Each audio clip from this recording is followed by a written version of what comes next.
আজকে তোমাদেরকে আমি দেখাবো যে কয়েন পেতে কীভাবে ক্যাশ আউট করতে হয় বা উইথড্র করতে হয়। তো এখানে আমি 100 কয়েন দেব।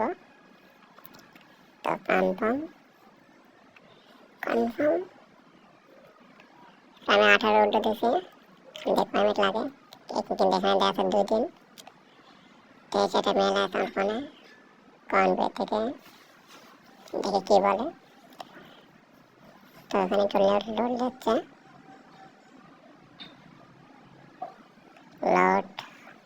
তো এখানে আমরা মেসেজ চলে আসছে coin pay withdraw successful sending. তো বাইন্যান্স ঢুকে যাবো আমি, কিন্তু বাইন্যান্স এখন টাকা আসে নাই। এখানে ডগে উইথড্রতে প্রসেসিং, মানে এখানে একটু প্রসেসিং হচ্ছে। তো কিছু সময়ের মধ্যে চলে আসবে, 2 দিনের থেকে তো ভালো। আগের সময় লাগতো, কারণ আগে আমি ভেরিফাই করেছিলাম না, আমার আইডি কার্ড ছিল না। তো এখন ভেরিফাই করার পর আমার এখন অল্প কিছুর মধ্যে সময় টাকা চলে আসে উঠো। তো এখন আমার উঠে চলে আসে। আর আমি ডগেতে উঠে দিচ্ছি, কারণ ডগের রেটটা ভালো যাচ্ছে, 12 হয়ে যাচ্ছে এখন বর্তমান, 17 টাকা প্রায়।